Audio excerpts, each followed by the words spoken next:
ईमान कौन होता है? तो मैंने कहा कि जब कमली वाले का जिक्र हो और कासाए नशे बढ़ जाए वो साहिब ईमान होता है। हम कहीं से भी आए, कोई रास्ता कोई सोच इस्तेमाल करें, रास्ता देखो कमली वाले के बगैर कबूल नहीं करता। अभी मैं ये देख रहा था, ये स्कूल ये ट्रस्ट बहुत बड़ी बात है इस दौर में, किसी अपने अलावा भी किसी का सोचना। और अभी जो सिर्फ अपने लिए सोचता है वो इंसान नहीं रहता, कि हैवान की ये सिर्फ वो अपने लिए सोचता है। तो ये तो बहुत बड़ी नीति है। मैं ये कहता हूँ कि छोटी छोटी नेकियां करते जाएं। ये जो छोटी छोटी नेकियां होती हैं, हम बड़े ही नेकी के इंतजार में बैठे रहते हैं। ये छोटी छोटी नेकियां करते जाएं, ये आपका रब से रास्ता बरकरार रखेगी। और दूसरा ये छोटी छोटी नेकियों की बहुत बड़ी खूबसूरती है कि ये आपको तकब्बुर में मुबतला नहीं करता। हम बड़ी नेकी के इंतजार में बैठे रहते हैं और बड़ी बड़ी छोटी नेकियां नहीं करते। ये जो छोटी छोटी नेकियां होती हैं ये फर्क होती है, ये बंदे को रब से हर वक्त रास्ते में उनसे रास्ता भाग रखती है। तो बाकी अगर हम बच्चे को खिलौना नहीं देते तो वो कुछ देर के लिए होता है। जब हम बच्चे को इल्म नहीं देते तो वो सारी उम्र होता है। और जब हम बच्चे को दीन नहीं देते तो वो आने वाली आखिरत की अब्दी जिंदगी के लिए होता है। तो हमने बच्चे को इल्म देना है, हमने बच्चे को दीन देना है, क्योंकि इल्म नहीं होगा तो सारी उम्र रहेगा, दीन नहीं देंगे तो आने वाली आखिरत की जो सारी ना खत्म होने वाली जिंदगी है उसमें बदल रहेगा। ये जो मैं भी देख रहा था कि नामों के असरार होते हैं, जैसे नामों के असरार होते हैं, नामों के लोगों पे उनकी शख्सियत बनने में बड़ा अमल दखल होता है। तो मैं इस ट्रस्ट को बंद कर, मैं ये समझता हूँ कि ये जो हमारा ट्रस्ट है ये ट्रस्ट नहीं है, ये कोई आप इसे मदरसा नहीं कह सकते। आपके लिए कि मैं ये बता रहा था कि नामों के असरार होते हैं। तो जब आप सर माइक का ठीक है, ऐसे बेहतर है। हाँ जी प्लीज। तो जब मैं इसे स्कूल नहीं समझता, मैं इसे मदरसा नहीं समझता, मैं इसे ट्रस्ट नहीं समझता, ये मैं समझता हूँ कि ये बहलोल का मट्टी का घर है जिसे जुबैदा आपी ने खरीद लिया है।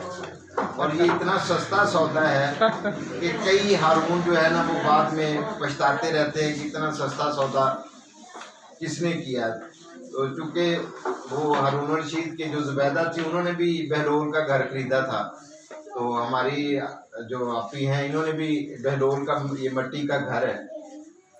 तो ये जो इल्म देना है वो चाइनीज़ कहते होते हैं कि अगर आपने 1 साल की प्लानिंग करनी है तो आप चावल लगाएं, 10 साल की करनी है तो आप दरख्त लगाएं, और अगर 100 साल की करनी है तो आप कोई स्कूल खोलें। तो हमारा भी वहाँ पे ना एक आलम बीबी ट्रस्ट है, वहाँ पे मैं उनके लिए काम करता हूँ। तो हम क्या करते हैं, हम कहते हैं कि हम बच्चों का जो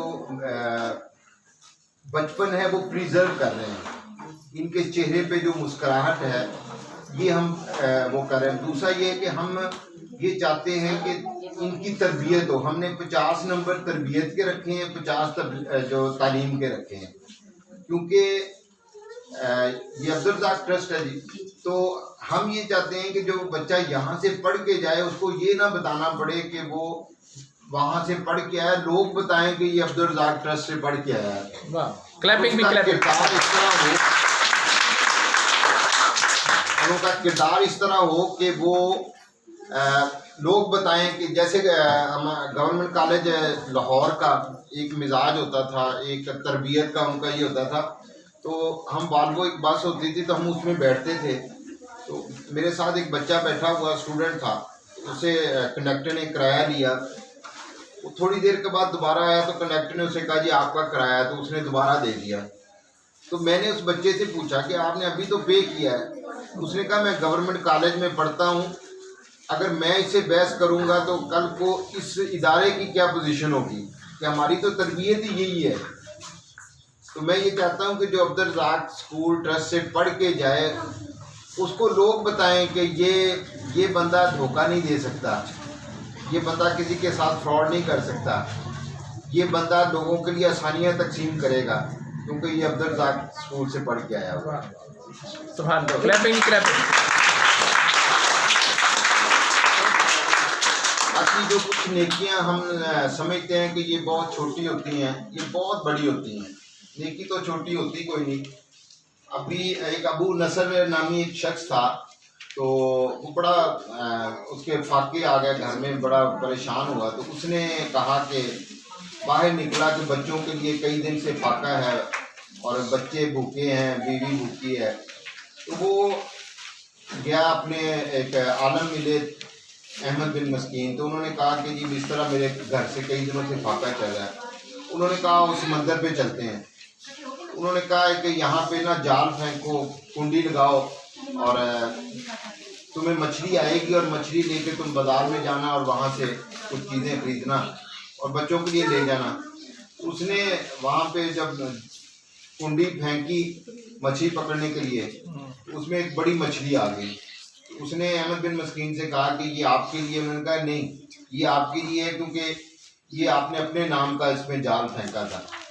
वो वहाँ पे गया, उन्होंने वहाँ पे जाके मछली बेची, 2 पराठे लिए और बड़े खुश घर जा रहे थे कि मैं अपने बच्चों के लिए, बच्चे खुश हो जाएंगे, इतने दिन से फाका चल रहा है।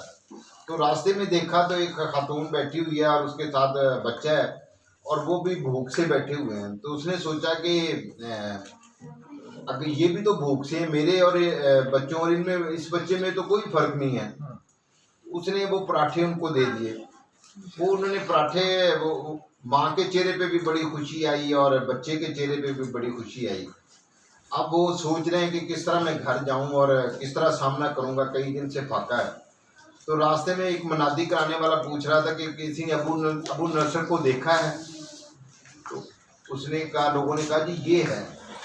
उसने कहा कि जी आपके बाप ने मुझे कोई 30,000 दिरहम दिए थे और उसने कहा था कि अबू नसर को दे देना, लेकिन आप मुझे मिले नहीं, वो जब फौत हो गया। तो अब वो बैठे बैठे उसने कहा कि मैंने 2 पराठे दिए थे और अल्लाह ने मुझे क्या दे दिया। वो बड़ा अमीर हो गया। वो कहता कि मैंने फिर इतनी ज़्यादा वो खैरात की कि मैं 1000 दिरहम रोज़ का बांट देता था। अल्लाह ने बड़ी खुशहाली दी। तो कहते कि एक दिन मैं सो गया, मुझे नींद, ख्वाब में मैंने देखा कि रोज़े महशर है और मैं मेरी नेकियां लाएंगी। तो उन्होंने कहा कि नेकियां कम हैं और गुनाह ज़्यादा है। तो वो मेरी नेकियां लाते थे 1000 दिरहम, ये वो, तो उसका वजन ही कोई नहीं होता था। तो उन्होंने कहा कि इसमें आपका सेल्फ शामिल है कि लोग आपको ये वाह वाह करेंगे, तो इसकी तो कोई अहमियत नहीं है। तो इतनी नेकियों के बावजूद भी पलड़ा नहीं है। तो उन्होंने जब वो जाने लगे तो उन्होंने कहा कि इसका तो पलड़ा जो है ना वो बुराइयों का ज़्यादा है, इसको दोज़ख में ले जाओ। तो एक फरिश्ते ने कहा ठहरो, इसकी अभी एक नेकी अभी बाकी है, वो 2 पराठे जो है ना वो अभी बाकी हैं। तो उन्होंने 2 पराठे डाले तो वो पलड़ा जो है ना वो थोड़ा सा यानी फिर भी बुराई वाला ज़्यादा था। फिर उन्होंने कहा जी, और को उन्होंने कहा हाँ उस माँ की मुस्कुराहट शामिल है जो उस पराठे को देख के उस वक्त आई थी। तो उन्होंने वो मुस्कुराहट डाली, तो वो पलड़ा जो है ना वो बिल्कुल नीचे चला गया नेकियों वाला। तो उन्होंने कहा कि अब कोई और नेकी, उसने कहा उस बच्चे की मुस्कुराहट भी अभी बाकी है। तो वो फिर बच्चे की मुस्कुराहट डाली और जो बुराई वाला ऊपर चला गया और जो नेकी वाला वो नीचे चला गया। तो असल में बात ये होती है कि मैंने एक जगह पे लिखा है कि इस कायनात का सबसे बड़ा राज इखलास है। तो जो चीज़ आप इखलास से करते हैं वही सबसे ज़्यादा है। बाकी तो असल शय जो है वो आपका किरदार है। मैं अभी हज़रत भाई से बात कर रहा था कि बेखौफ होने के लिए बाकिरदार होना ज़रूरी है। आप बहादुर भी उसी वक्त होते हो जब आप बाकिरदार होते हो।